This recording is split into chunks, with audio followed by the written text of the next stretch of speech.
इस समय हम गोरा कॉलोनी से निकलकर आगे रामपुर की तरफ जा रहे हैं। बीच में एक प्रसिद्ध मंदिर गांव इंद्रावाड़ा में आने वाला है। उसके विषय में अभी हम चल कर के आपको उसके दर्शन कराएंगे। और कल जैसा कि आपने रात्रि में माँ नर्मदा जी की आरती बड़े सुंदर तरीके से करते हुए गोरा कॉलोनी में देखी, जहाँ पर लेज़र लाइट है। और इस केवड़िया स्थान पर आपको आने के लिए उज्जैन से डायरेक्ट ट्रेन है जो केवड़िया तक आती है, जहाँ सरदार वल्लभ भाई पटेल की आदमकद मूर्ति की स्थापना हाल ही में की गई है, जिसे हम वापस पलट के जब हम उत्तर तट पर आएंगे तब हम उसके दर्शन आपको कराएंगे। तब तक के लिए बने रहें। नर्मदे हर।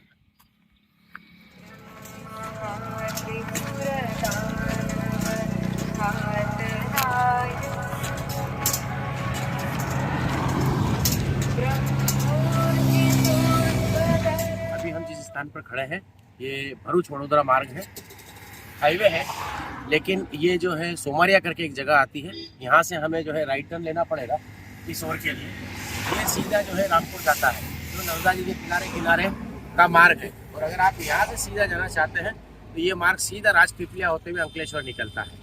अगर नर्मदा जी के साथ चलना है तो आपको इस मार्ग को लेना पड़ेगा। आगे से रास्ता थोड़ा सा कठिन हो सकता है, लेकिन सारे आश्रम और दर्शनीय स्थल इसी मार्ग पर है।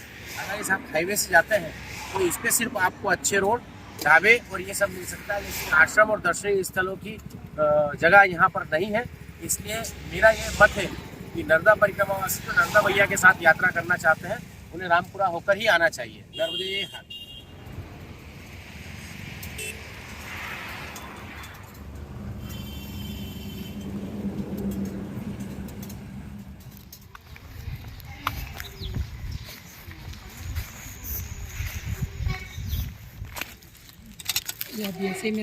रामपुर के बाद में जब हम गांव पूरा क्रॉस करते हैं उसके बाद में धनेश्वर आश्रम आता है। और यहाँ से 2 किलोमीटर दूर तपोवन आश्रम है। यहाँ पर भोजन प्रसादी की व्यवस्था है, क्योंकि समय 12-1 बज चुका है। तो हमने ये विचार किया है कि हम पहले धनेश्वर आश्रम में भोजन करेंगे और रात्रि विश्राम तपोवन आश्रम में करेंगे।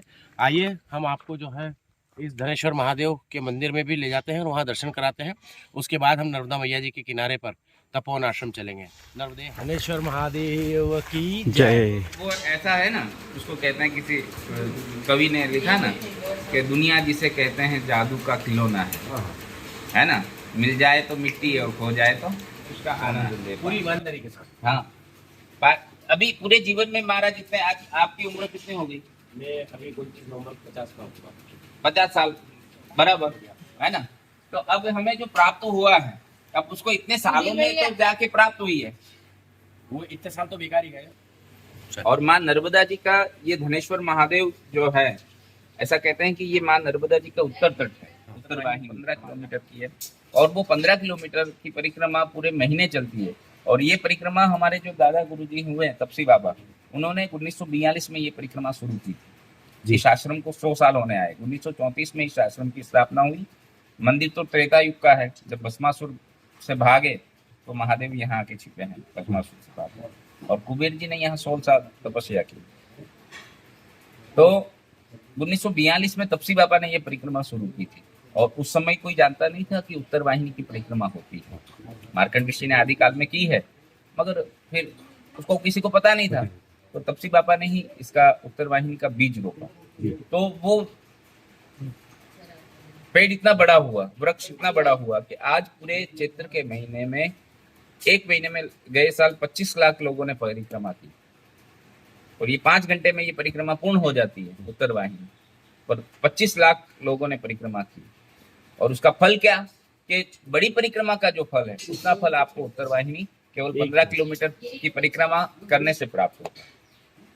ऐसा ही हो, क्योंकि गुप्त काशी है ना, तो जो कर्म करे उसका 100 गुना फल प्राप्त होता है। तो उसी प्रकार ये 100 गुना फल। नर्मदा परिक्रमा का पहला नियम कि सुबह हमें 5 बजे स्नान आदि करके अपना पूजा पाठ करके फिर ही आगे बढ़ना। हम लोग क्या करते हैं, अंधेरे में ही कई बार भाग लेते हैं, कुछ व्यवस्था नहीं है। तो देखो, आज की आप लोग जो परिक्रमा कर रहे हैं वो तो वीआईपी परिक्रमा होगी। 1998 में जब हमने परिक्रमा करी तब उस समय में परिक्रमा महाराज सही अर्थ में परिक्रमा थी। क्यों कि उस समय में बहुत दूर दूर लगभग 40 किलोमीटर 50 किलोमीटर पे आश्रम हुआ करते थे महात्मा लोग, बराबर। और गांव आ जाए तो उसमें से भिक्षावृत्ति कर लो, आटा मांग लो, और रोज चूल्हा बनाओ, रोज लकड़ इकट्ठा करो, और रोज नर्मदा तट पे ही ज्यादातर रहने का, और उस पर टिक्कर बनते थे, और वो भी 2-4 को पवा के पाते थे। तो सेवा महान है, केवल भागने से परिक्रमा नहीं होती। तो पहला नियम कि हमें स्नान आदि करके हवन पूजा पाठ जो भी करते हो वो करके फिर आगे बढ़ना है। दूसरा, परिक्रमा मार्ग में जितने भी देव स्थान आते हैं, भले छोटा हो बड़ा हो, जो उनके सभी के दर्शन करने हैं। क्यों? क्योंकि ये परिक्रमा क्यों की जाती है कि जितने ऋषि मुनि, जितने गंधर्व, जितने राक्षस, जितने देवी देवता, ये सभी ने मां नर्मदा जी के तट पे तपस्या की है, इसलिए मां नर्मदा जी की परिक्रमा होती है ना। तो पता नहीं किस जगह पे किस देवता ने तपस्या की है, हम मंदिर को छोड़ के आगे बढ़ जाते हैं, है ना। तो हमें सभी मंदिरों की या आश्रम की मुलाकात लेके दर्शन करते हुए आगे बढ़ता है, दूसरा नियम है ना। तीसरा, जहां पहुंचे हमसे जो भी होवे हम सेवा करें, क्या और कुछ नहीं हुए तो है ना, कम से कम झाड़ू ही लगा दो, है ना। तो ये सेवा, क्योंकि ये महाराज अन्न है ना जो, वो दान का है, और हम ग्रस्त हैं। व्यक्ति दान का, हमारे गुरु महाराज ऐसा कहते हैं कि दान की व्यवस्था को अगर पचाना है ना तो 3 कार्य करना पड़े, 2 कार्य तो अवश्य करने पड़ेगी, या तो भजन या सेवा, दोनों में से एक तो होना ही चाहिए। या तो सेवा करो या भजन करो। अगर ये दोनों कार्य नहीं किए, दोनों में से एक भी नहीं किया, तो वो दान का पचेगा नहीं। तो हमारा गृहस्थ का नियम है कि हम सेवा करना है ना, तो हमें सेवा करते हुए आगे बढ़ना है। शाम को, दोपहर में जहां प्रसाद लो, शाम को 4-5 बजे तक कहीं भी विश्राम करो। दूसरी बात, अब जैसे हम भाग में 12 बजे आश्रमों में पहुंचते हैं, है ना, तो वहां जब 12 बजे पहुंच रहे हैं, तो वहां पहुंचने के बाद समझ लो कि यहीं अभी 50 मूर्ति आ जाए, 12 बजे तक आप चलोगे, 50 मूर्ति 12 बजे तो व्यवस्था उसको आश्रमधारी को करना पड़ता है। तो इसलिए जहां भी पहुंचो 10:30 तक के आसपास वहां आश्रम में सुबह रुक जाओ, और शाम को 4-5 बजे तक रुक जाओ। शाम को फिर है ना स्नान आदि करो शुद्धता से, और भगवान की आरती पूजा। ये 5 नियम हमें अवश्य पालना है। आप समस्त परिक्रमा वासियों को जो संदेश महाराज जी ने दिया है, और जो YouTube के माध्यम से महाराज जी का संदेश सुन रहे हैं, आप महाराज जी महंत श्री 108 धर्माचार्य जानकीदास जी बापू धर्मेश्वर अन्न क्षेत्र पर विराजित हैं। और इस क्षेत्र में कभी भी आपको किसी भी तरह की कोई आवश्यकता हो तो आप महाराज जी से जो है डायरेक्ट आकर संपर्क कर सकते हैं। और आज आपने एक बहुत अच्छी बात कही है कि नर्मदा परिक्रमा जो है भोग की परिक्रमा नहीं है, ये योग की परिक्रमा है। और इस परिक्रमा को आप 1000 बार करो, उससे कुछ नहीं होना है। जो 5 नियम महाराज जी ने आपको बताए हैं, उन 5 नियमों का अगर आप पालन करते हैं तो निश्चित रूप से एक ही परिक्रमा आपके जीवन की दशा और दिशा बदलने में अपना महत्व रखेगी। मैं ऐसे साक्षात गुरुवर को प्रणाम करता हूं।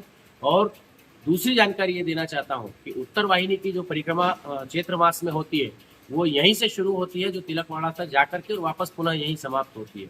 मात्र वो 5 घंटे की एक परिक्रमा होती है, जो पूरी नर्मदा परिक्रमा का फल एक 5 घंटे में वो आपको प्राप्त होता है। जो लोग नर्मदा जी की पूरी परिक्रमा नहीं कर सकते हैं स्वास्थ्य के कारण से या किसी अन्य कारण से, वो उत्तर वाहिनी परिक्रमा जरूर यहाँ से कर सकते हैं, महाराज जी का सानिध्य प्राप्त कर सकते हैं। आप सबने महाराज जी का आशीर्वचन प्राप्त, श्रोताओं से चाहता हूँ कि ऐसे महाराज जी को प्रणाम करते हुए और इनके आशीर्वचन अन्य लोगों में भी फैलाएं, ताकि ज्यादा से ज्यादा धर्म जागरण के संबंध में हम आगे महाराज जी का संदेश फैला सकें। नर्मदे हर।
पूरे नर्मदा खंड में कुबेर भंडारी के 2 मंदिर आते हैं। दक्षिण तट पर ये प्रथम कुबेर भंडारी धनेश्वर महादेव का मंदिर है और उत्तर तट पर फिर हमें एक कुबेर भंडारी का मंदिर भरूच के आगे मिलेगा, जिसके भी दर्शन हम आपको कराएंगे। ये प्रथम कुबेर भंडारी का मंदिर है, आप भी इसके अलौकिक दर्शन कीजिए। नर्मदे घाट।